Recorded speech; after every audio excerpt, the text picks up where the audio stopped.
Good morning. Thanks so much for coming back on Saturday morning. I know a lot of you were running around Bloomington checking out Lotus Festival and having a lot of fun. You actually caught Bloomington in probably one of its best moments. Lotus weekend in Bloomington is pretty unique. So if you didn't get a chance to have fun and check out some of the music or different events, it's going on actually through tomorrow. Today there's a number of free events, just so you know, at the park. Lotus in the Park, actually the Center for the Study of Global Change has been a sponsor of Lotus in the Park for years. And then there's another great evening. You don't have to pay to go in. You can just go downtown and kind of soak up the atmosphere, but would definitely consider doing that. We have a fantastic panel for you.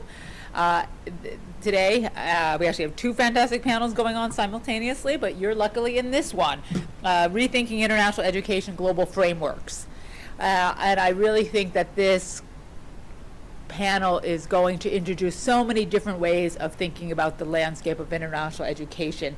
Again, that's been our goal all along, is to kind of slice things up a bit differently, dissect things from different perspectives, look at an issue through a global prism, and that's exactly what we're going to be doing here around the field of international education. We have four fantastic scholars who are going to be speaking with you. We will adhere to the order as it is in the schedule. The first group of scholars are going to be a team, and that's Leslie Jo Fraser and Deborah Cohen, who both are fellows, Framing the Global Fellows. Following Leslie Jo and Deborah is going to be Jonathan Larson, and then following Jonathan is Daria Dogan. So I'm just going to open it up. I will do my best to adhere to time. We're going to keep 15 minutes, kind of keep an eye on me, and then most importantly, the only reason I'm going to be so tight with the 15 minutes is so that we have time to talk afterwards, because that's really the whole point, is to engage in conversation. So Deborah and Leslie Jo. Yes. Okay, so. Okay. All right, good morning. This project that we're speaking about today came out of, or we were inspired to undertake it by the Framing the Globals Fellowship. So we had long worked on the questions of 1968, particularly with reference to Mexico 68. And we, the Fellowship with Framing the Global encouraged us to think about 68 as a moment which was already declared global. So what is, when you have a particular instance or a case in which the globalness of it is already established, but we said, well, what does that mean? What does it mean when people say, oh, the global 68, both at the time and then subsequently? And global in what sense, for whom, and what were the implications of this? So this has been the puzzle that we've worked on with this project, something that was already conceded as a global issue. We wanted to know, in thinking about 68, especially from the perspectives of those in the higher positions of power who saw themselves as global actors. And it's their stories that we're going to tell you today, to give you a sense of them, and to understand why they resorted to overwhelming force against student movements in particular. So why the kind of extreme use of violence, and certainly more extreme the further, to use a world systems model, the further from the metropole one went, the more extreme the force that was used. Part of the hypothesis we've come up with for the project is this has to do with a response to what they were seeing in these movements, which what we call a kind of social miscegenation. They were seeing all kinds of cross-sector alliances and solidarities, very much a part of civil rights movements of the period, very much a part of decolonial movements of the period. And they were looking at, from their perspective, a social order that was coming unraveled. And so in thinking about this sense of a social order that was coming unraveled, we also participated in another project that was fomented by the Center for the Study of Global Change, which was a project called Global Moral Panics, under the leadership of my colleague Nicole Siegel. And in that project, she eventually abandons, and has a very lovely edited volume, but she abandons the term global moral panic, a term that she traces to the early 1970s, and particularly the use of it by Stanley Cohen in 1972 in a discussion of British youth culture and the ways and then later with Stuart Hall in Policing the Crisis on Thatcherism, and the ways in which a racialized other becomes the scapegoat for, and this is her definition of the moral panic, a kind of affective response of outrage and indignation is then kind of foisted on that racialized other. So for us, the term moral panic seemed to describe what we were seeing among these elite actors at the metropoles of capitalist imperialist power. So London, Paris, New York is what we're thinking about. But this model for her, a global moral panic, was an ideological tool that was used to attack contestatory sectors. And for us, it didn't quite make sense. And so in some sense that it was quite so calculated, because stepping back to that moment just prior to the 70s and 80s, to 1968, we think what we're seeing is a panic. That these were people for whom their vision of the global and their manifestation of what was, or seeing the manifestations of that at home at the centers of power, was a provocation to a kind of panic that resulted in this overwhelming force. So this is a bit of our hypothesis. And what we want to do today is introduce you to some of these guys, these white men at the centers of capitalist empire, and the ways in which, to convince you of the ways in which higher education for them was at the core of their project. So if we can go in. We have these examples we're going to run through pretty quickly. Two of them are from the metropole. We're talking about Columbia and the London School of Economics. And then we picked two examples that are more from peripheral sites, IU, and the National Autonomous University of Mexico City. So thinking about Columbia University, in the aftermath of World War II, university presidents and rectors had been specifically charged with modernizing their institutions so as to put them at the service of so-called public interest in a global political economy. Yet as institutions expanded their enrollment beyond their prior constituency, the children of the elite, they brought them into closer contact with young people from different backgrounds, ones they wouldn't have necessarily met previously. That is, in the process of expansion, universities became sites of multiple boundary crossings across lines of class, race, national origin, and gender. These crosses created synergies for which vibrant student movements emerged to challenge the university's ties to Eisenhower's famous term, the military-industrial complex, and to posit alternative globalities. And the student revolt in Columbia was and has remained one of the most quintessential instances of the U.S. 1968.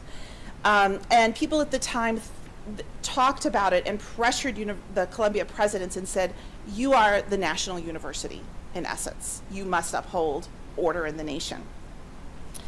And for our purposes, it usefully encapsulates the amalgam of local, national, and global scales of struggle that made 68 so vexing for, in their terms, the establishment. Synchronous and asynchronous protest, including the takeover of campus buildings, linked Columbia's imperialist relationship and colonialist relationship with its Harlem neighbors, epitomized by plans to build a new student gym in a chunk of an urban park, and grievances of students of color, and protests over the contributions of university researchers to U.S. war-making in Southeast Asia and other places, imperialist interventions in multiple parts of the world, and of course, anti-Vietnam War protests. The university president under whose watch all this exploded was Grayson Kirk. Kirk had served as interim president for 2 years during World War II, when then Columbia president Eisenhower left to become president of command NATO and then become president of the United States, as you know. So Eisenhower was at Columbia, and Kirk takes over from him. Kirk's mandate was one shared by many in higher education administrators to modernize the university by making it more directly serve the strategic interests of business and state. That is, the prior mandate had been to reproduce a ruling class of gentlemen and a subordinate set of gentlemen from the provinces, colonies, and dependent states by inculcating liberal arts knowledge. Now, in the mid-20th century, universities were to directly incorporate certain individuals from formerly excluded groups including women, and prepare them with the technological skills needed by business and state. Universities became key elements of Ike's military-industrial complex, necessary for this new superpower to fight the global Cold War. And indeed, Kirk, along with other Columbia faculty and the School for International Affairs, were found to be doing research on Vietnam for the IDA, the Institute for Defense Analysis, founded in 1956 in Alexandria, Virginia, to run federal think tanks, where Kirk served on the board. So Kirk himself was directly doing research as a political scientist on the needs of capitalist empire. Kirk's ability to fulfill this mandate was successfully impeded by the amalgam of student groups who occupied Columbia's campus in April of 1968. You can go to the next slide. Including his own office. This iconic image of the 60s that was published in newspapers around the world, and it centers student agitator David Shapiro in dark sunglasses, seated defiantly with his feet on top of Kirk's desk smoking a cigar.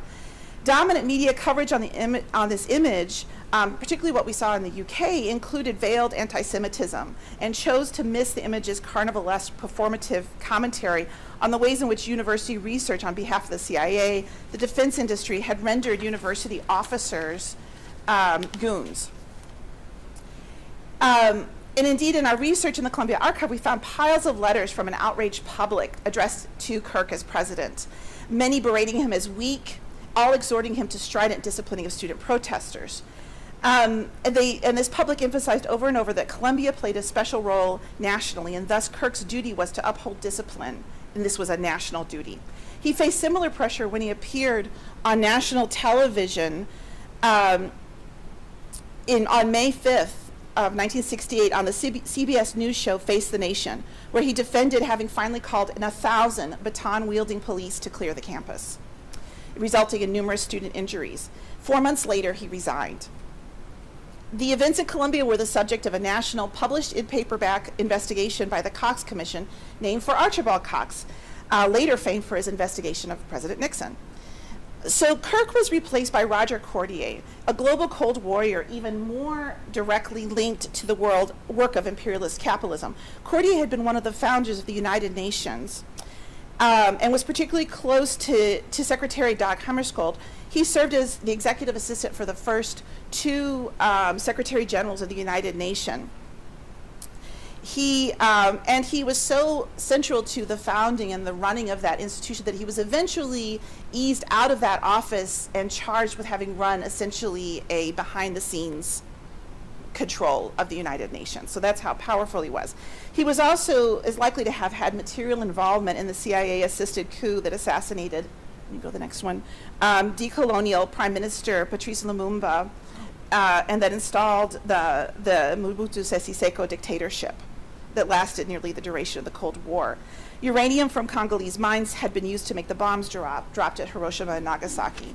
And African national resources had to be kept under the control of U.S. and pro-U.S. actors.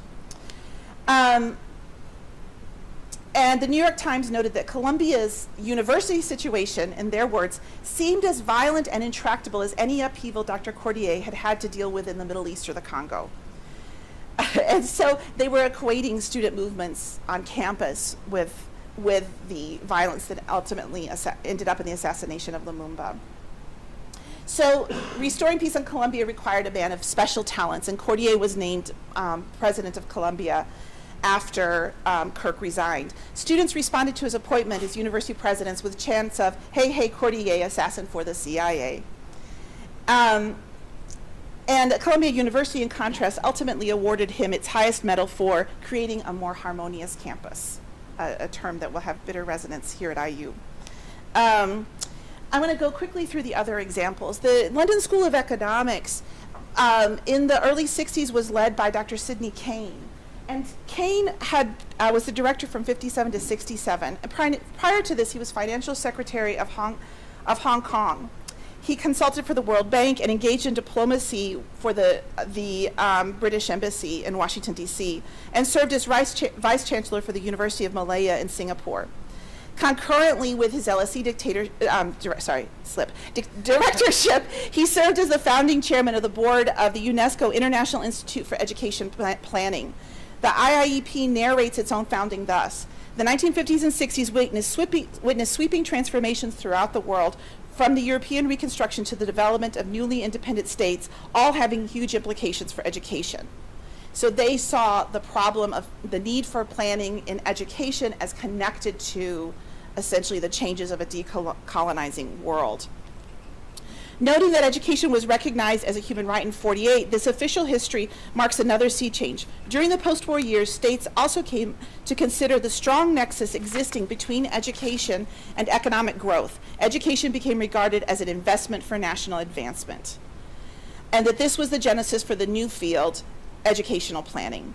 And this was Keynes, as a trained economist, pioneered this understanding of education as a global endeavor on a global scale. The end of his term as LSE director coincided with the crescendo of student activism as LSE became a node for the British 68 and beyond, as activists protested nuclear proliferation, the Vietnam War, and the technocratic restructuring of modernization of British higher education, among other pressing issues.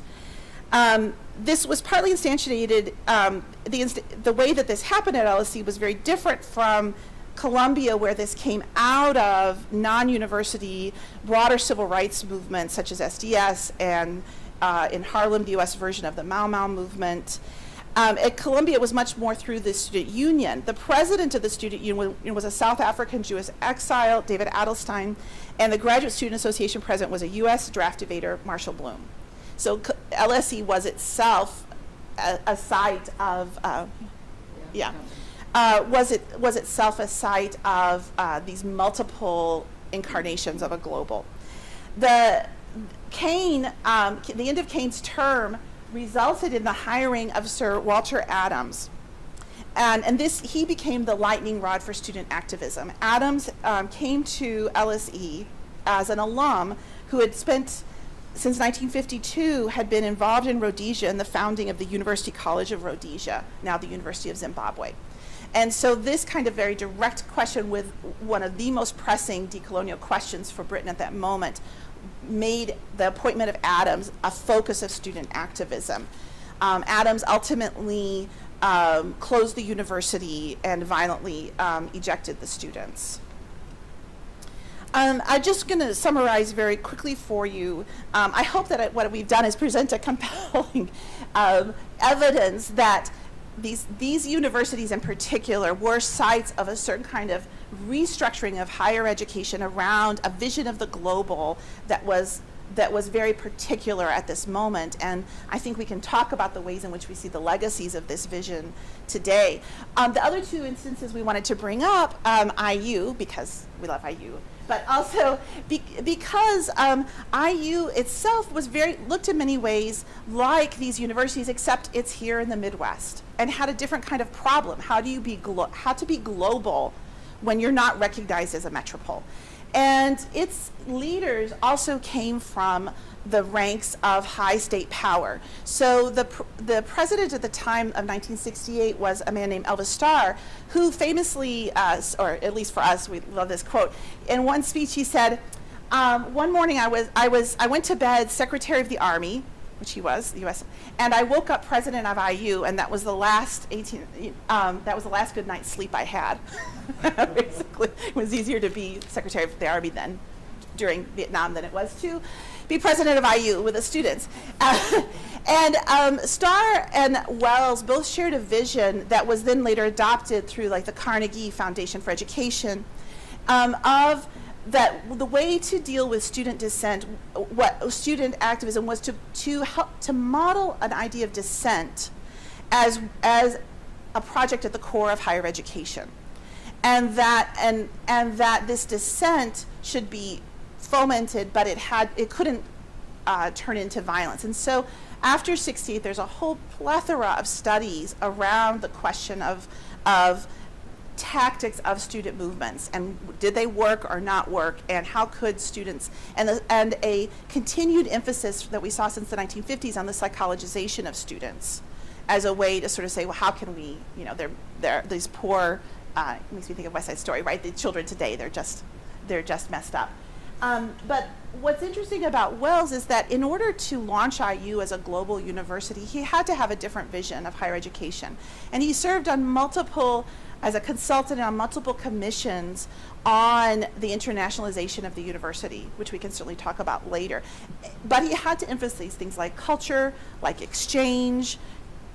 It couldn't be as directly linked. And in fact, that was IU's, under Wells's direction, IU's role in World War II was as the founding of language training, right, for the military.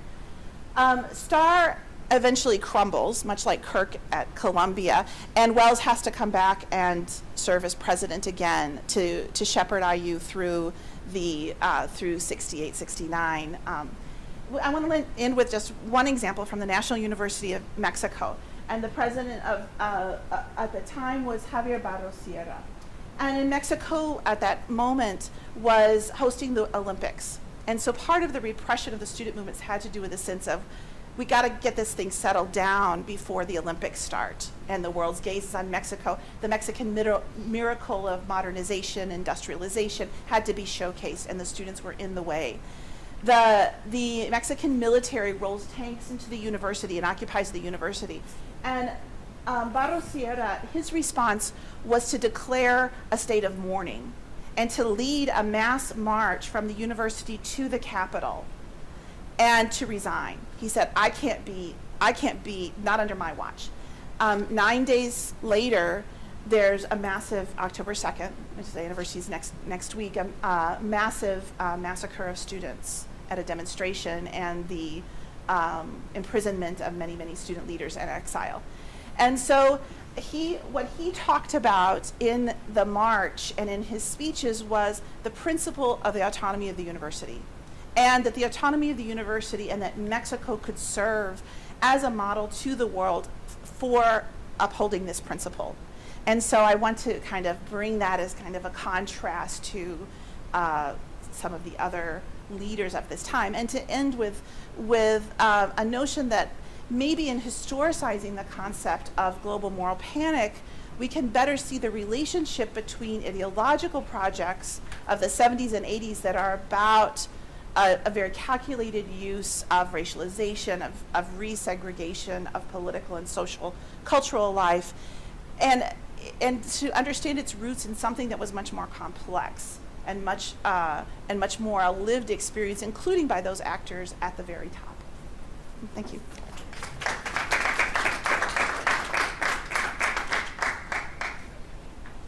Again, like the others, we're going to hold our questions until everybody has had a chance to do that.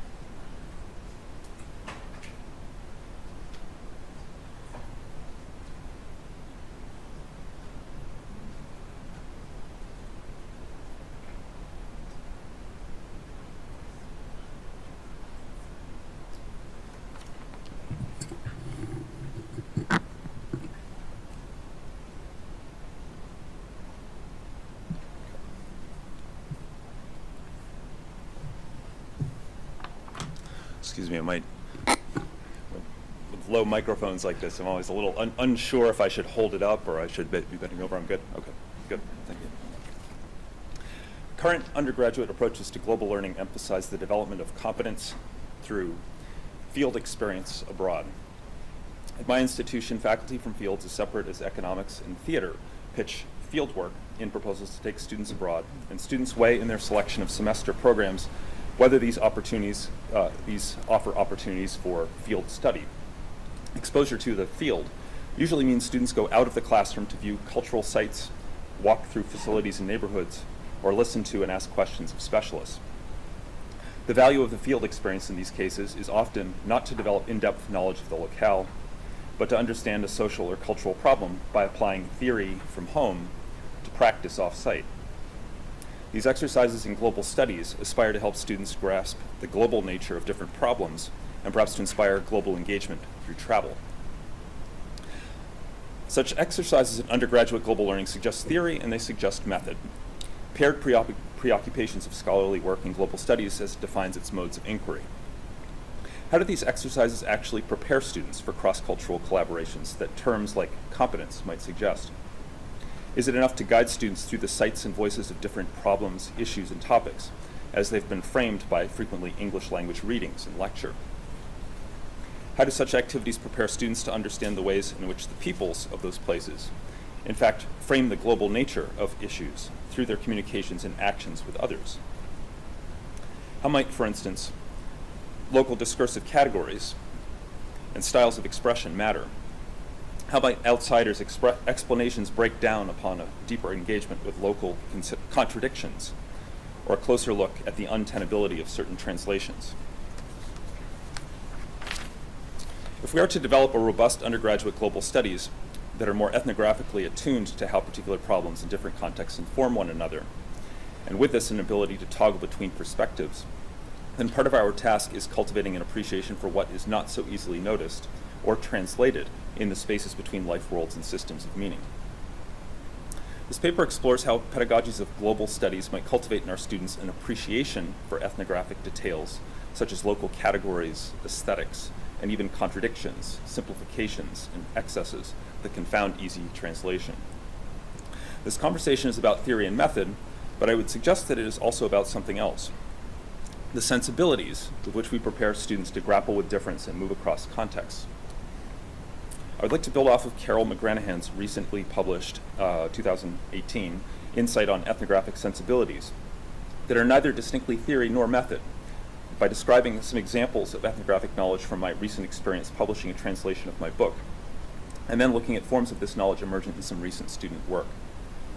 I argue that to cultivate students' ethnographic sensibilities, it helps to first take stock of what we ourselves, as scholars of the global, have learned about moving between contexts, tracing relationships between them, and analyzing facets of these contexts and relationships that do not yield easy translation.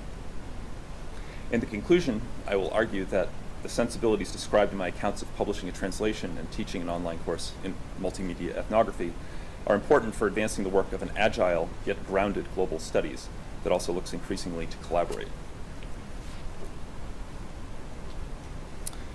When I received the first draft of my translated book manuscript in February 2017, I was expecting some fundamental misunderstandings.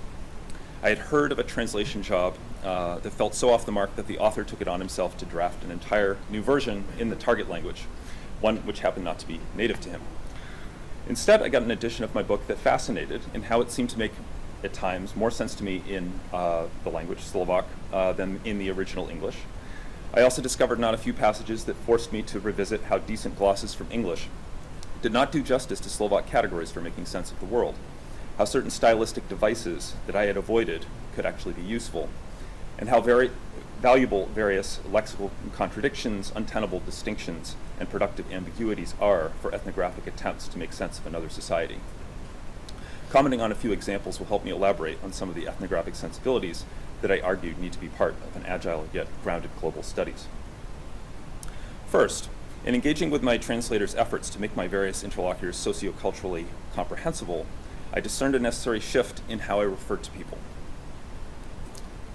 Informants, such as teachers, this is not an example of a Slovak teacher, just another photo of a teacher, picture a teacher.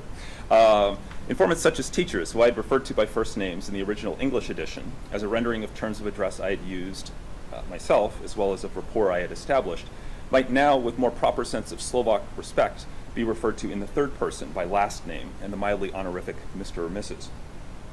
As I reconsidered how I might tell a story in Slovak, I also realized that other markers of personhood, such as professional roles, seemed obligatory distinctions that were previously overly formal to me in places with an English-speaking audience in the US. Second, the translation employed some everyday similes and scholarly jargon that I had previously eschewed in the original text. In one case, the translator added the metaphor "ako huby po daždi," like mushrooms after rain, to emphasize the speed with which regional coordinating committees of a protest movement spread in 1989 to 1990. So this concept may be clearer, closer to the hearts of Slovaks than some of you in this Midwestern audience. In another place, the translator made a passage that was implicitly Bourdieuvian in analysis more explicit, referring to what kind of location in the discursive field these different print media assumed, where I had only written of location and no mention of a discursive field. In both cases, the effect was to lend my text a different voice, perhaps one better aligned with the expectations of an intellectually oriented Slovak audience that might appreciate reference to both French theory and local color. My third example points to a classic problem in translation: how to render certain words that I'd used in English that in Slovak might not have an equivalent, might force distinctions where I had previously sensed productive ambiguities, or might collapse distinctions that I had sought to develop. For instance, where use of the word civil in English might hold a productive ambiguity between polite and of the polis, as in civil discourse and civil society, Slovak required a distinction between civilné and občianske. Likewise, a contextual distinction that I had sought to make between emotion, sentiment, and affect in English proved untenable in Slovak, typically reduced to emocia. In these cases, I needed to accept that certain arguments that I had attempted to make in the original English were at best puzzling in Slovak. These examples are all relevant for the description and analysis of global processes. Does the study of global cultural change, such as about youth culture's attacks on tradition, not need to attend to things such as shifts in self-presentation and address of others? Does a careful study of globalization not attend to different globals, such as vectors of academic theory, as well as locals, or maintenance of colloquialisms? What are global studies grounded in cross-cultural competence without a respect for what Giovanni de Cole and David Graeber have called conceptual disjunctures, the untenable distinctions, the productive ambiguities, and also areas of contradiction that can make that good ethnography can bring to light? Let me turn here to the scene where the word competence tends to co-occur with the word global. U.S. undergraduate learning. While some of the lessons from translation that I just sketched took me years of language study and fieldwork to realize, a luxury undergraduates do not have, recent research on short-term educational programs for students abroad suggests that interventions can accelerate global learning by establishing metacognitive frameworks for questions, analysis, and articulating understandings. I believe that some student work from my online course in multimedia ethnography last spring suggests a direction that practitioners of global studies, as educators, might undertake to teach sensibilities, and not just theory and method, for global engagement. The first assignment for my course asked students to submit a map of the area covered by their daily travels to and from class, note some features of their emotional relationship to these paths, and comment on context, including how they might situate this location and its population in time and space. A student spending the semester in Taiwan, hence this photo here to evoke Taiwan, submitted the following. And I gave students the option of mapping in different ways. If the technology got in the way, they could use an old-fashioned paper and pen. That's what this student decided to do. But which I think is kind of interesting for how he was able to insert some Cantonese characters to describe different places. What struck me about the map by the student, who I will call Larry, is this inclusion of some local geographic terms for below the mountain and above the mountain. In addition to asking whether to understand the locale, it might be important to refer to other designations for it, such as a regional name, I also asked, is there a concept from the lecture or reading that gives you a new way of thinking about this space or your experience of it? So drawing from an assigned section of Karen O'Rourke's 2013 book, Walking and Mapping, Artists as Cartographers, Larry wrote, the reading mentioned how geographic languages, such as those of Australian Aboriginal groups, are more specific in the sense that language is created to assist in the survival of those who use it. In a less extreme sense, fellow students here at NCCU divide the campus into two distinct categories. On top of the mountain, and I'm sorry, I had not had a chance to look up how to pronounce those Cantonese characters, and so I'm just going to go with the English here. On top of the mountain to refer to upper campus, and below the mountain to refer to lower campus, or the downtown and food area. If you were to invite an NCCU student to eat, for example, one of the first questions they would ask would be, do you eat on top of the mountain or below the mountain? I was confused at first as to why people didn't refer to restaurants simply by using their names. But now I understand that using the mountain our campus is situated on as a referent makes it much easier to picture how food might taste. Food on upper campus is stereotyped as bland and flavorless, but convenient, while food on lower campus downtown is better tasting, but requires walking down the mountain. As with my book translation shift in terms of third-person dress, Larry's use of these local terms speaks to the value of attending to local categories for organizing the world in a relational way. In this case, some equivalent to north-south or uphill-downhill might work as geographic descriptors, But what Larry has noted suggests how the local Cantonese-speaking student population relates location to food, taste or pleasure, and practices of cooking. These details are gleaned through attention to everyday language that is unlikely to be shared in the passing interview-type situations that are a common feature of short field encounters, currently prominent in U.S. undergraduate global learning. In a later assignment, a student who was at Grinnell for the semester, not in Taiwan or outside of the United States, who I will call Laura, produced a short video of a bicycle ride through campus in the morning. I'd like to draw attention to the commentary that Laura submitted with it, and in the interest of time, we'll skip the video. In response to a prompt about a reading that I had assigned on power and aesthetics of indigenous media, she wrote, "My take on one of Ginsberg's ideas about indigenous media is that by teaching others fundamental filming and editing techniques, they are empowered to represent their own culture rather than relying on a second man to translate their message. From filming the morning scene, I was attempting to capture an average Grinnellian's morning in order to minimize the gap between what prospective students think of college life and what current students actually experience." Laura's comments about her video attempted to lay the groundwork for future videos that would perhaps do better justice to student experiences. As I noted in my earlier account of lessons from the translation project, such attention to styles or poetics can be critical for appreciating local forms and meanings when researching a global problem. I would like to share briefly a third piece of student work from a photo essay assignment. This student from China, whom I will call Michael, reported on a course trip to the Illinois Holocaust Museum in Skokie. Michael's submission included not only a description of the content of the museum, but of the context of traveling there, sizing up the location and observing human behavior around it. At one point, he was disturbed by the presence of a young couple kissing in a corner, marveling that they could lose themselves in each other when surrounded by the museum's documentation of atrocities. But standing outside the museum, he observed a more fundamental contradiction. My eyes stopped at the stately glass panels of a luxury apartment complex nearby, an emblem of an optimal lifestyle. The intimacy beyond the insignia of human existence and the memorabilia of human extermination is far too real and far too alarming. Do the people adjacent to this site feel the texture of memory? How do they reconcile with the specter of death and insecurity that constantly hangs over them? How can we encourage more such attention to incongruities and contradictions, tensions in how populations relate to memory? I would argue that the ability to note such disjunctions is essential to both global learning and ethnographically grounded global studies. So in conclusion, I have highlighted some forms of ethnographic knowledge with which I recently became reacquainted through the project of a book translation. I have argued here that these forms of knowledge are easily overlooked by many undergraduate versions of global studies grounded in claims to field study or field work. I have commented on the relevance of this ethnographic knowledge for studying the global processes that are the core of global studies. I've also sought to illustrate how our students might generate related insights through structured engagement with the people and places around them. Global studies depends on an ability to move deftly between contexts and discern consequential details of social life with potentially less focus on one location than many ethnographers prefer. The portability of a global ethnographer's toolkit lies not just in analysis or skill, sensibilities. Sensibilities, embodied ethnographic knowledge formed through theory, method, and experience, provide instincts for how to respond to and explain different sociocultural situations. They facilitate a more collaborative mode of inquiry with people different from us, reducing a boundary between those who study the global and those who are studied.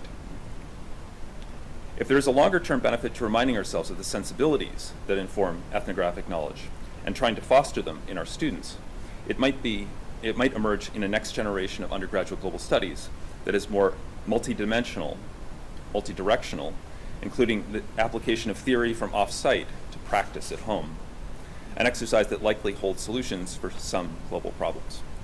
Thank you.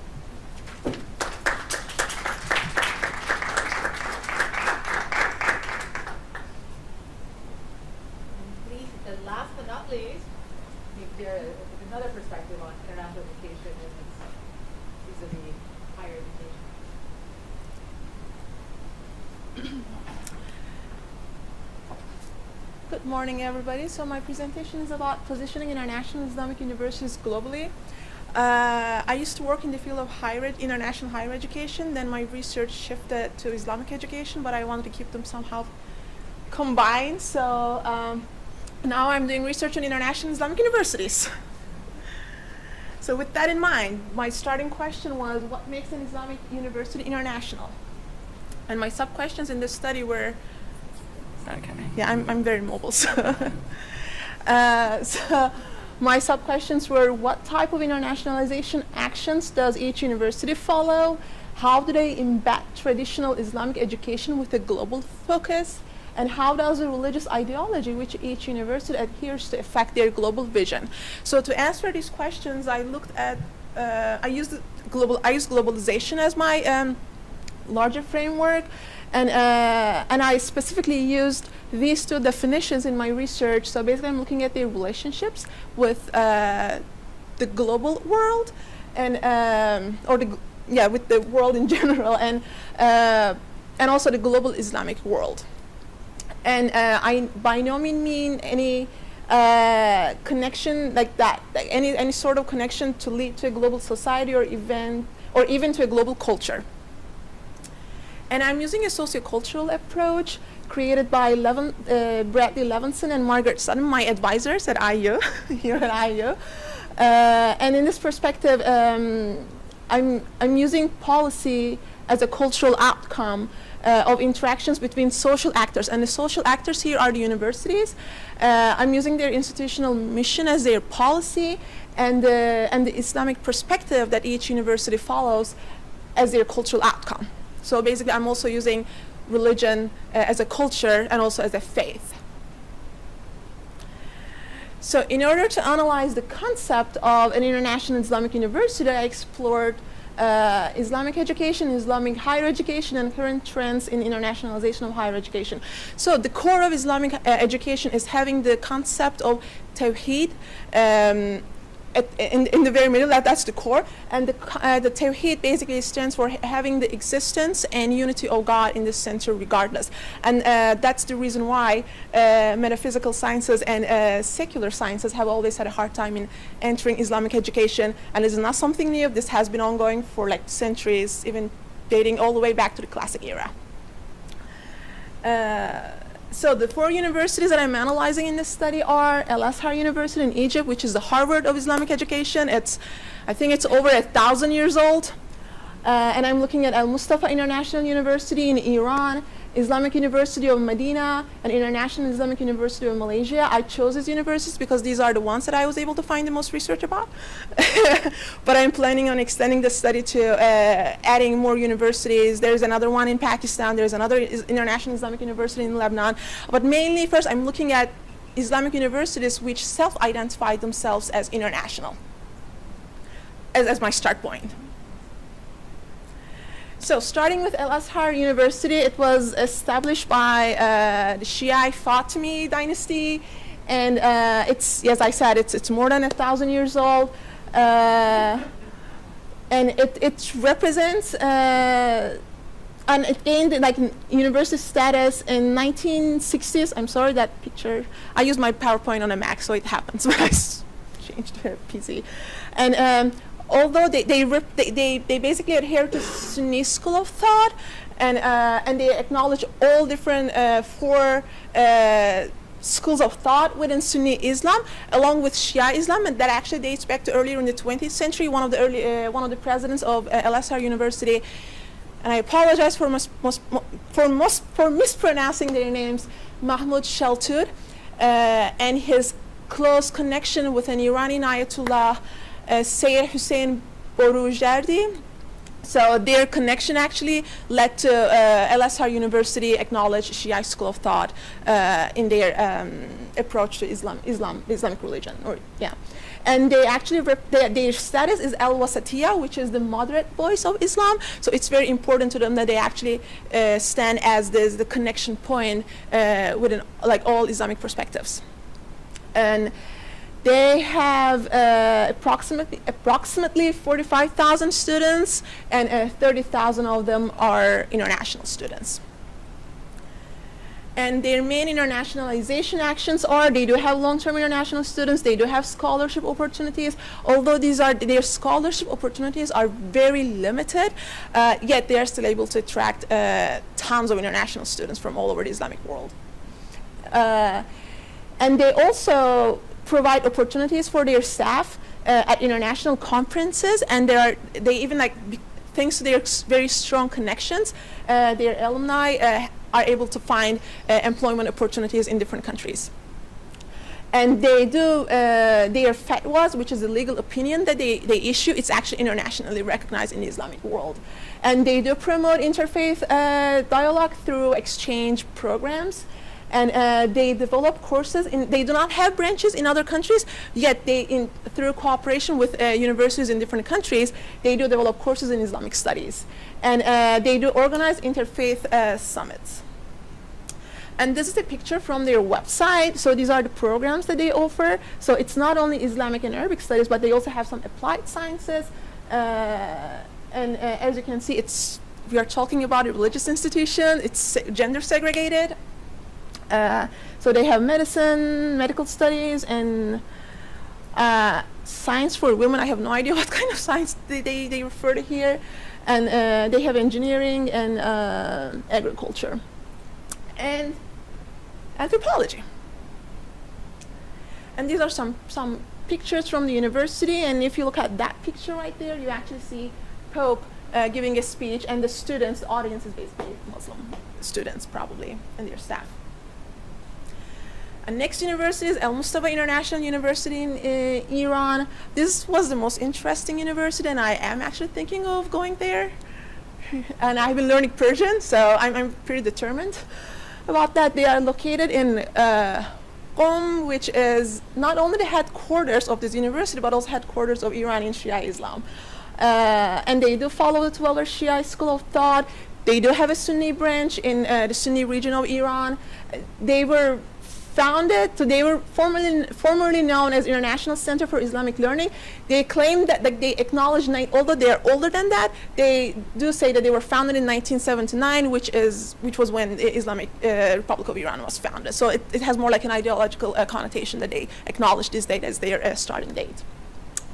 They do have around 50,000 students, and about 12,000 of them are international.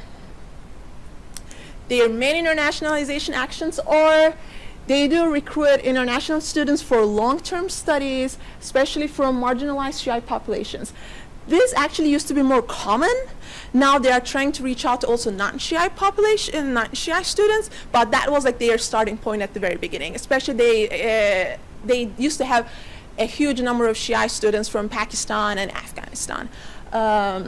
So in order to promote diversity within their students, they actually have been applying stricter rules on their student selection process.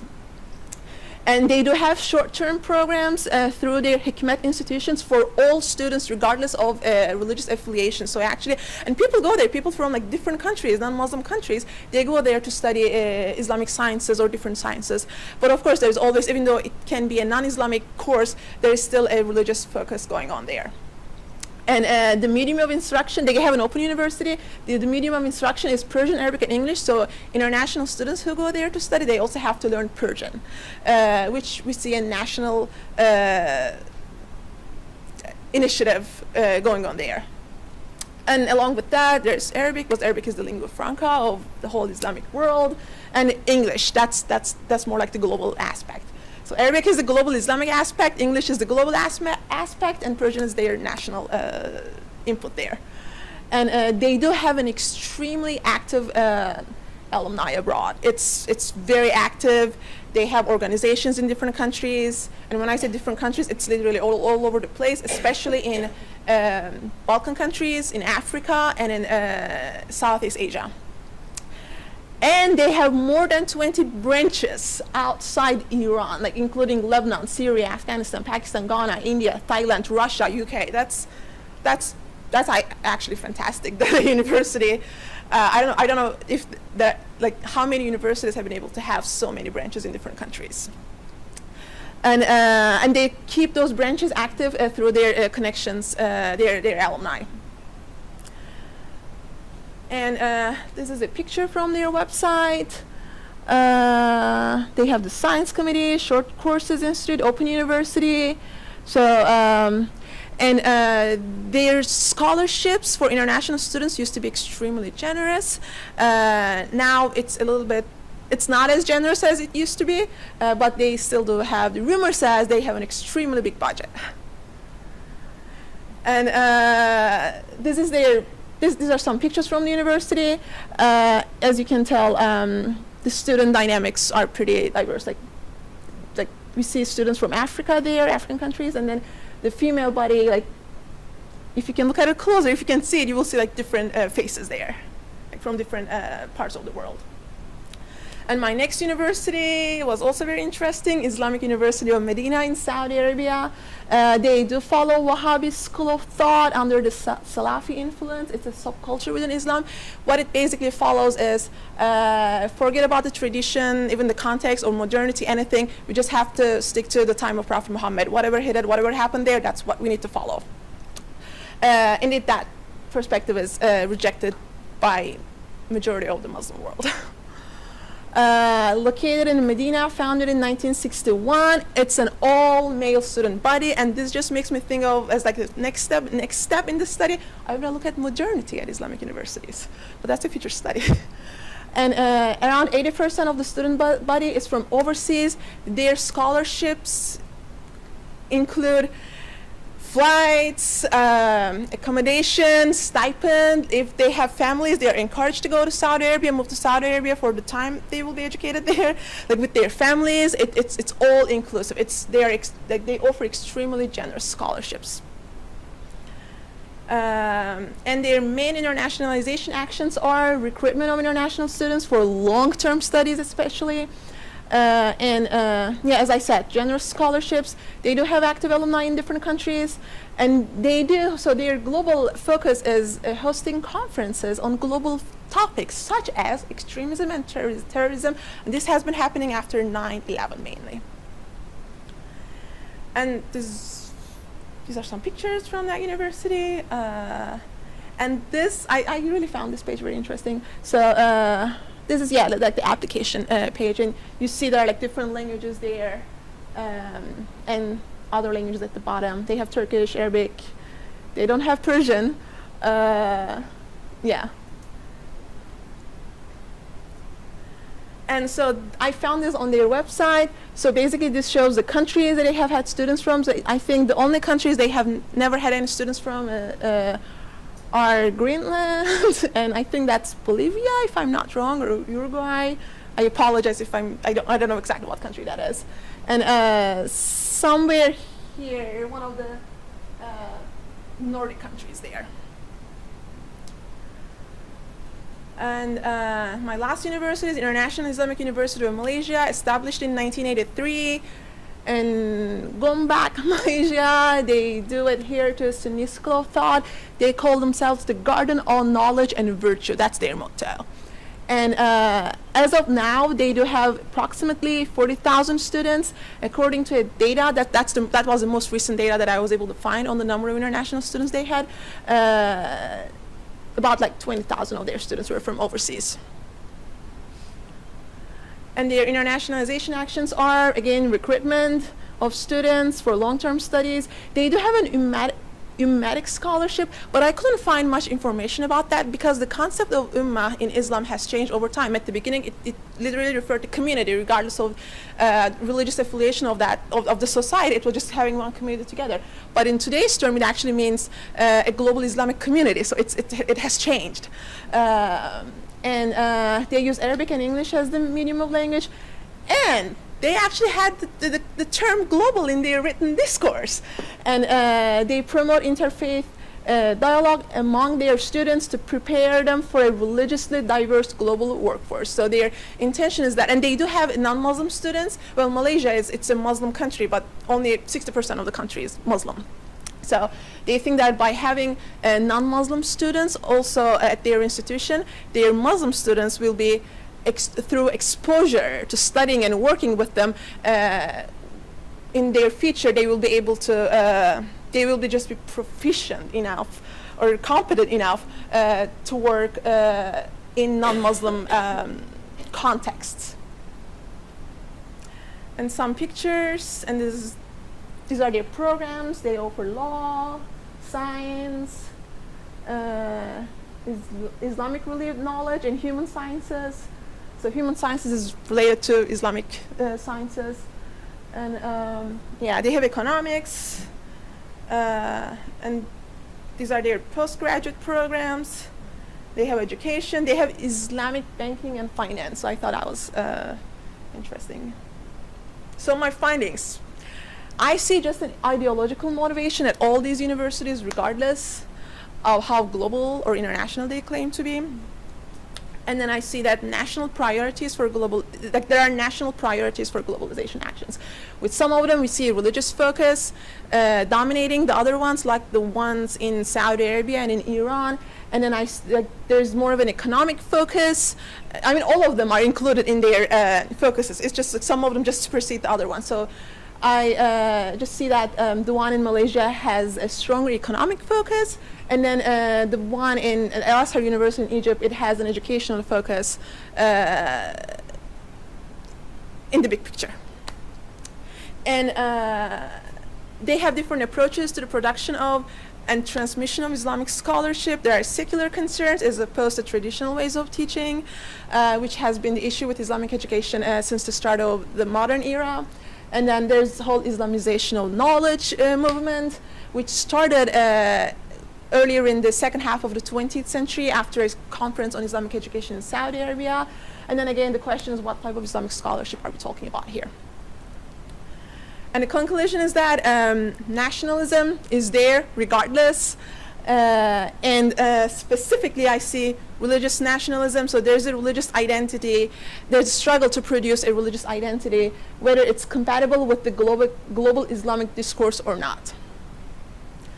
And there's they are trying to produce a worldview, and basically, they are trying to create specifically an Islamic worldview. And I love this sentence that Morgenson and Moll argue that in comparative education research, we see education and power cross-cutting each other. And when I look at these universities, I see power and religion cross-cutting each other in the educational sphere.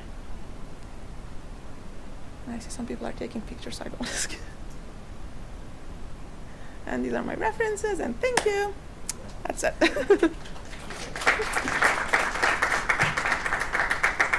Why don't I ask all the presenters to come up to the table up front, and then we can start the conversation, or continue the conversation. And we have half an hour, am I right? About half an hour for the conversation.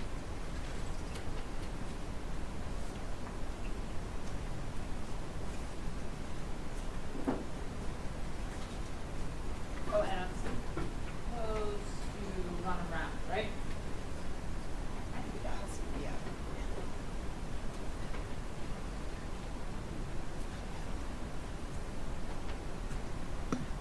Who would like to start?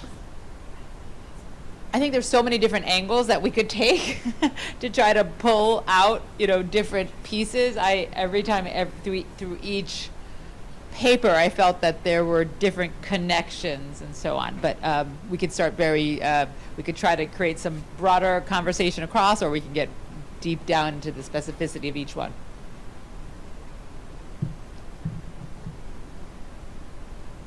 Who has a particular question? Heather. Mine's kind of a relatively simple question. So thank you to Deborah and Leslie for your paper. It was really a fascinating set of case studies, and I hadn't thought exactly about where the university presidents came from during that time period and what their political proclivities were. And the IU was a really interesting contrast to Columbia, and the idea that the administration can or should be modeling dissent. That's really fascinating. Are you planning to turn this into a larger project? Because if you are, I really want to read about it. It's our project for it is. You better be turning it into a bigger project. Well, yes. So this is in a different form. All of this material will be in the book project. So you don't have to worry. It's just going to take us a while longer. To address your interest in IU and about this notion of dissent, it was 2 summers ago, I got a grant to come here and then do work in the special archives. I forget the name of the grant, but it was very nice. And yeah, I really appreciate it. And it was Right. it was Along with the yeah center, it was right? it was great because it provided us. I mean, it's hard to have a co-author project when you're never together, and so it provided us the opportunity to look at the ways, sort of the impact of what we were seeing at Columbia, right, and the kinds of relationships, especially between students and administrators at Columbia, and how it was being handled and thought about at places outside of what we see as the symbol of 68, which is basically it's Berkeley and it's Columbia, and this notion of dissent, because we've read letters, we've read studies, and it is very much about it ties to academic freedom. So dissent is a critical piece of academic freedom, but it's about the form that dissent takes. So the opposite for Elva Starr and for Herman Wells is this notion of disorder. And that's chaos and disorder, and it is dangerous to the academic freedom of the entire university. Just super quickly, I don't want to leave the impression that Herman Wells was somehow not a part of that world, because he had been, the war kind of gave him, like universities in general, all kinds of unusual opportunities that he might not have had. And he worked for the U.S. State Department Office of Economic Cooperation. He was an election observer in Greece in '46. He was a UN delegate in '57.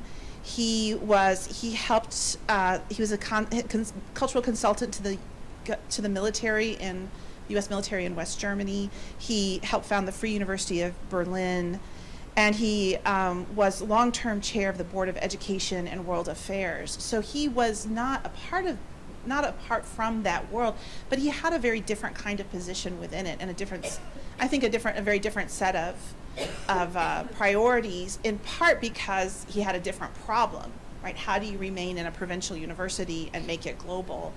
Was a different kind of problem than other people like Cordier and Kirk also were. Like, they were Ohio guys, and so they went to the capital.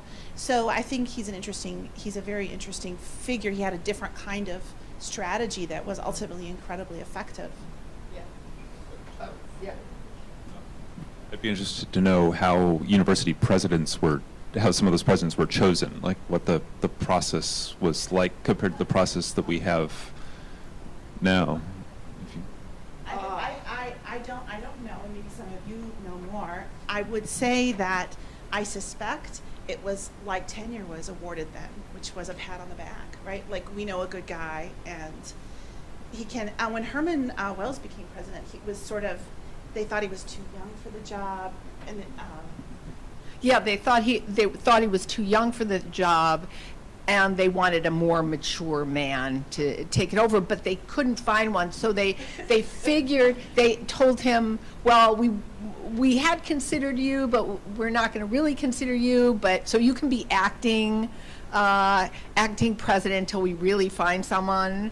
And he played that role very well. He was astute in working with the legislature. So it's under his tenure that you get the major expansion of IU in terms of to turn it into the kind of institution it is now. And he left it to Starr, and of course then after Starr has his breakdown and resigns, he comes back to rescue the place, and basically he remains chancellor until time of his death, and he was the first chancellor. They had to create an appointment for him to keep him around. He was very useful in getting, especially in getting money, and in moderating the relationship between students,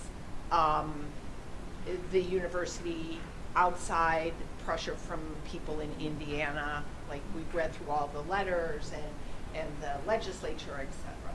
So In the case of LSE, both Kane and Adams were alums. So there's, I mean, it's an old boys Yeah, system. right.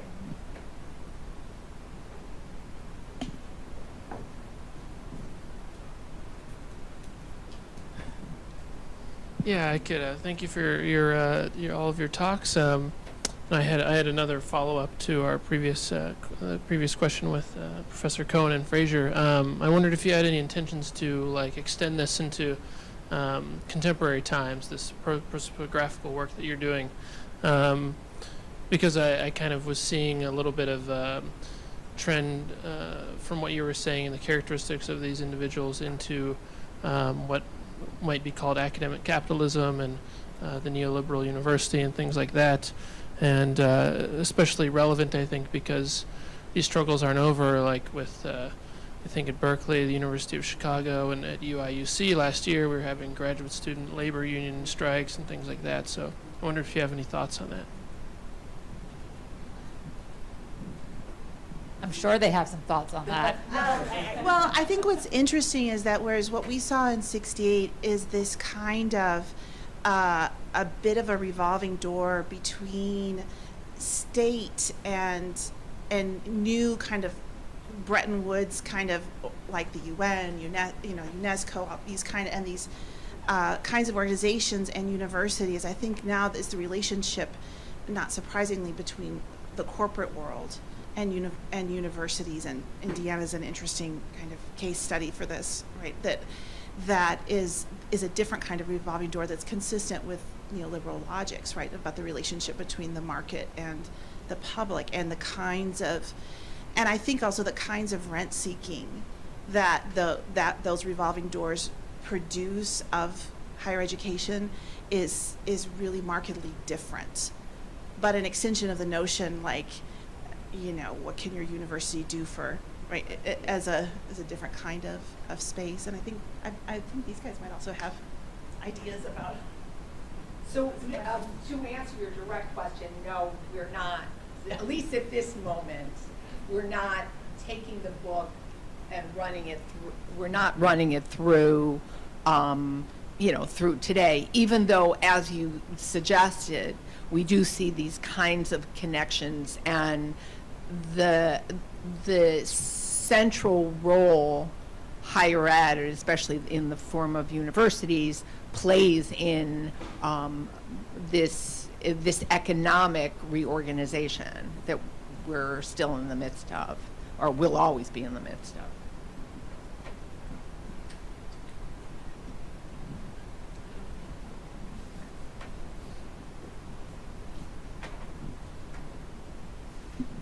So I have a question for Daria.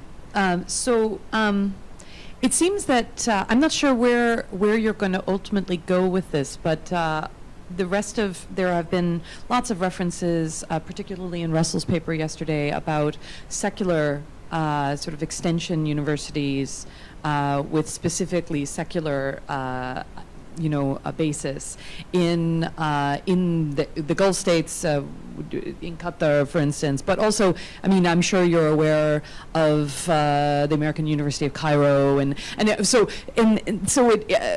to my mind, it's an interesting point of comparison between these two kinds of institutions, and so I wanted to ask whether you have a kind of implicit comparative framework that you're working with or not. And then with Jonathan, it's a different question.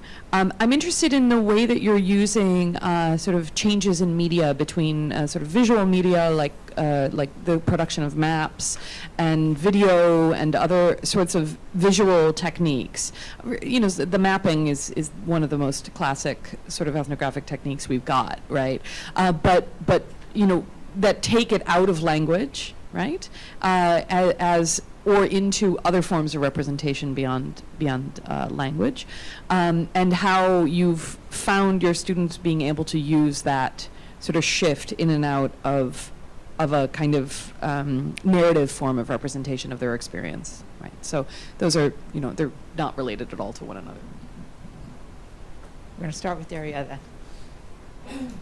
Well, thank you so much for your question. So I did think about American University of, actually I thought about because there's quite a few American universities in the Middle East, spread all over the Middle East, like in the Gulf countries, in Lebanon, in Egypt. But those universities like don't have like specifically Islamic context. If I want to do a research about them, I might look at what an American university is doing within an Islamic context. That might be something that I might look at. But at the moment, I'm not thinking of doing a comparison between those things because I'm looking at production of Islamic knowledge at Islamic universities that self-identify themselves international to basically train alumni to be competent in the global workforce. So I'm just trying to understand the Islamic context, how the Islamic context of higher education fits into the global discourse according to how they identify it. That's what I'm looking at. And right now, as I said, I want to look at several different aspects of those universities. So as the next step in the study, I want to look at modernity at these universities. And I want to include a few more universities here because there's one in Lebanon and there's another one in Pakistan, which are also quite competitive. And I feel like after I have done enough of a descriptive analysis of what each university is doing, then I will jump into comparing, like having like comparative perspective between those things. But as I said, my main focus is about like how the Islamic discourse, the Islamic educational, higher education discourse and production and transmission of knowledge, which has been the debate of Islamic education for a long, long time, how that fits into our global world, basically global era. I'm gonna, if you don't mind, I'm gonna hand it over. Oh, okay, well, if you don't mind, let's stay on this topic somewhat for a moment, and then let's go to the issue of pedagogy, because I think that's really, I don't want to end it. Right, so I want to ask. So you want to follow up on a question? I Okay. want to ask a question. So I would like, what I wanted to know about these different universities is, because you talked about the schools of thought that each, so I want to know what you mean by Islamic education in each case, because I cannot imagine that they're in different places, are responding to different kinds of pressures, have different kinds of students, and some with more foreign students than others with fewer, and that the vision of Islamic education is a single thing. So I'd like you to flesh that out for us, because that's my question. Well, as I mentioned earlier, like a very basic definition of Islamic education would be having the concept of Tawheed, which is existence and unity of God, in the center. So that's the start point. But it seems like currently, this definition has changed a lot over the time. So we see that it's not only having Tawheed, although that might be the initial claim, but we see like so many different Islamic schools of thought going on, and those are dominating the ideology at each university, and they are all, and that's actually a question that I have also come up with. We are talking about transmission of knowledge, production of Islamic knowledge, and Islamic scholarship, but the goal is different at each university. I have not been able to look at their academics specifically, because as a start point, I just started with their internationalization focus, and that's what I'm looking at the moment. So by looking at modernity, I also want to look at how modern elements of education have been somehow, because they all claim to have some modern elements in them. So I just want to look at how this whole thing, like they have incorporated those things into their education system. So this is still a question that I'm seeking an answer for, because it's just so different in each context. I have questions too, but I'm going to keep being a good moderator and let others. I have a question for Jonathan, but I'll follow up with that later too. But it was interesting how you ended up with nationalism and power, and kind of education power. And perhaps as you're looking a little further, I think there's a way to extend that into ways that these universities are being used by the governments. The Al-Azhar is a tool of the Egyptian government, and under enormous pressure in the past 10 years for trying to figure out its Wasatiyya line in a political environment that radically changed. Or for the Islamic University in Medina, this is an outreach tool for Saudi Arabia. So one of the things, maybe as you're looking, and this will take you outside of the university, but looking at how these universities are tools of foreign policy of the various states in promoting the, their version or the correct version of Islam. And so I think that's another, taking from what you're doing. The other thing is perhaps later on you may wish to investigate, for example, in looking at the secular universities, but in a lot of national universities, there, almost all of them have a college of Sharia. And so how is Sharia, usually it's its own college within the broader University of Jordan, the University of Qatar, Damascus University, how those colleges of Sharia, they may not be internationalizing. That may be the point of it. But so that might be another interesting thing to look at. And I don't know if you want to respond, but let me just add to that a bit, because following up on that, I'm listening to your presentation in the context of Leslie and Deborah's presentation, and I'm just seeing all these interesting alignments and potential misalignments and so on. So I was wondering how, when you were listening to the first presentation, if you were then sort of mirroring that onto some of your work, but particularly with this idea, I think at one point you said, I jotted it down, that they are, this is not exactly what you said, but something like they're trying to internationalize regardless of whether it fits with the Islamic education, right? Or some, you didn't say it exactly like that, but there was some sort of disjuncture or misalignment there, speaking of disjunctures. Or is it dissent? And I guess my question to you, following in this as well, is that is there also something in this sort of in the architecture that you're looking at that is actually, because of the is there a disjuncture between going international and being in pursuing Islamic education, and is that thus somehow replicating some of this higher education as a form of dissent? I mean, is there alignments there? So I think that's all connected. And Karen's going to add one more thing, and then we're going to let you talk. My understanding, I'm not a specialist in Islam, but I 20 years in South Asia, so right. If it's Islamic, it's implicitly transnational, right? So it's always already international if it's Islamic, because despite it is also, when associated with particular schools that have the support of particular states, it is always national. But it seems to me that the analysis would have to incorporate the implicit transnational agenda of Islam within national projects. So in Pakistan, becoming the Islamic Republic of Pakistan had to do with, look to the West, away from, it had to look, to do with, tracing the relationship to Iran and further west to a kind of Arabic history, right? So that's always built in, and so that I don't understand what internationalization means in this context, right? And also with modernity, I would say it's the same thing, that Wahhabism is modern. It's right. We're going to let you to respond to this, and then we're going to start asking some questions for Jonathan.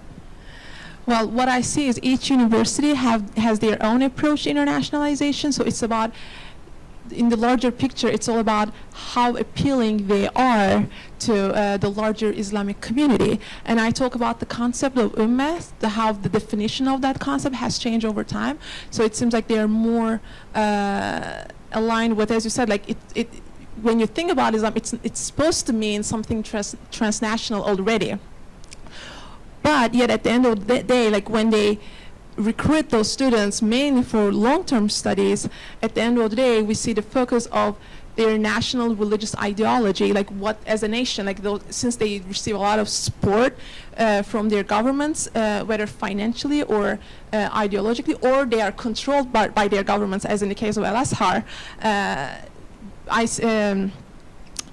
We see those ideologies like that just after students are recruited. The idea seems to be to expose that ideology to those students so that when they go back to their countries, and that's why they have very strong alumni, that their ideology can be perpetuated in those countries. And we see a different religious approach in each case. So in the larger picture, there's actually some sort of rivalry going on. Yeah. Yes, yeah. Jonathan, do you remember Karen's original question? Yes. So let's see. I was thinking two pieces of context. One, so this is my first time teaching a course like this, and also it was a shorter course, and so I didn't have the benefit of a whole semester, but I was teaching multiple sections during a semester.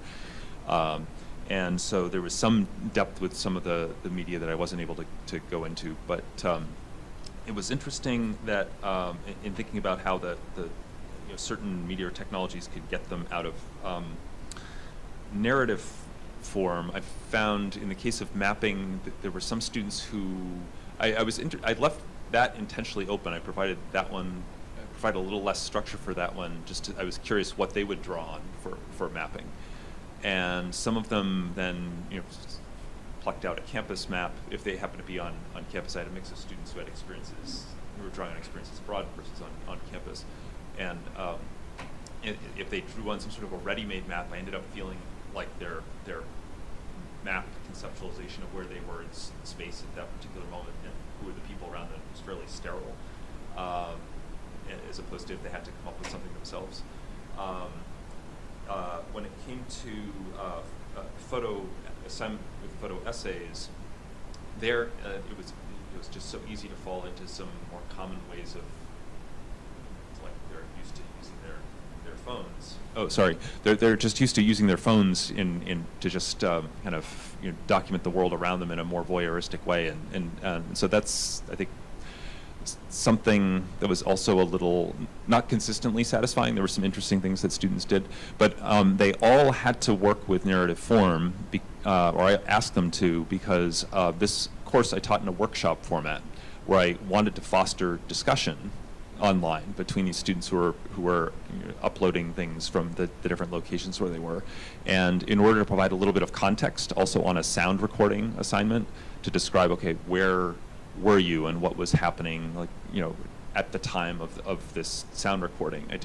I ended up, for every assignment, relying on some narrative form, but trying to make it centered around that particular media product that I asked them to produce.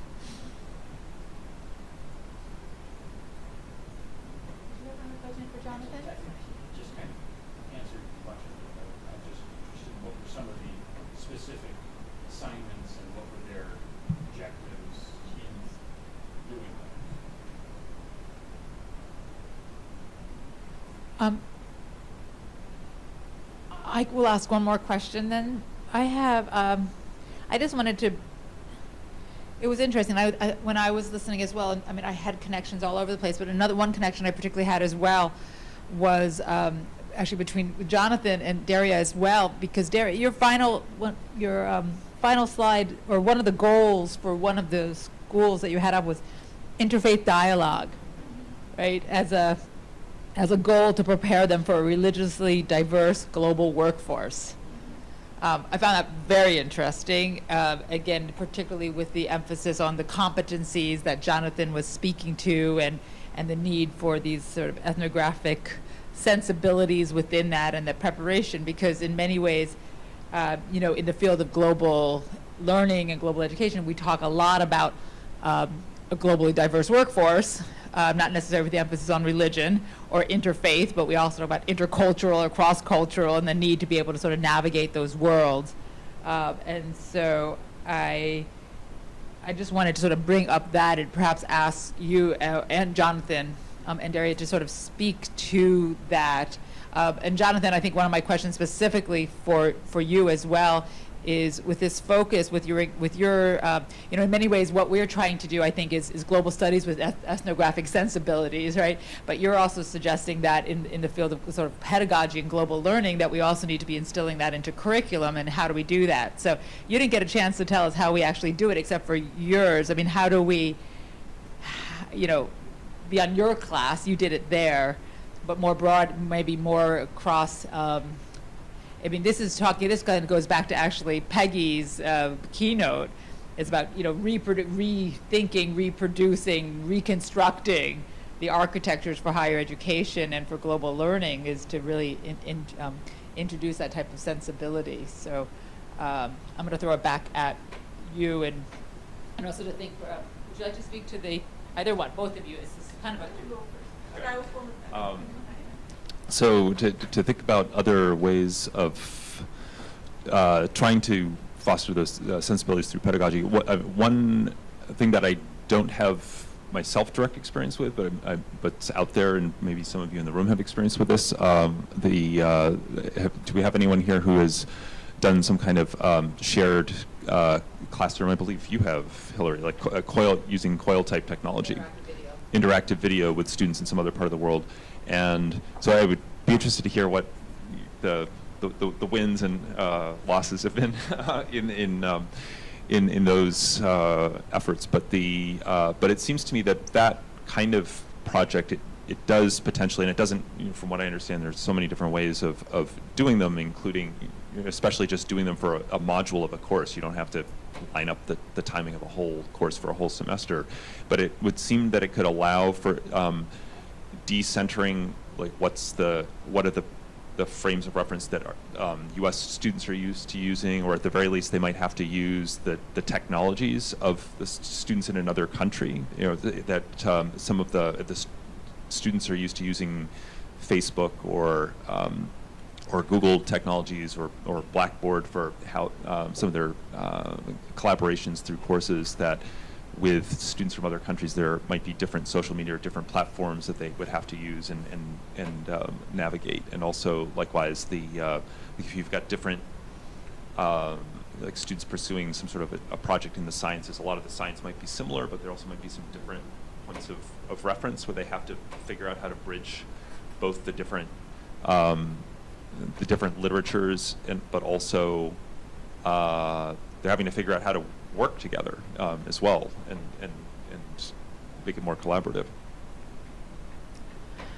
For me, in my study, I am very interested in exploring into the alumni network that those universities have in other countries, especially the El Mustafa International University in Iran and International Islamic University of Medina. They have very strong alumni in other countries, and they still fund their alumni to do more work in those countries.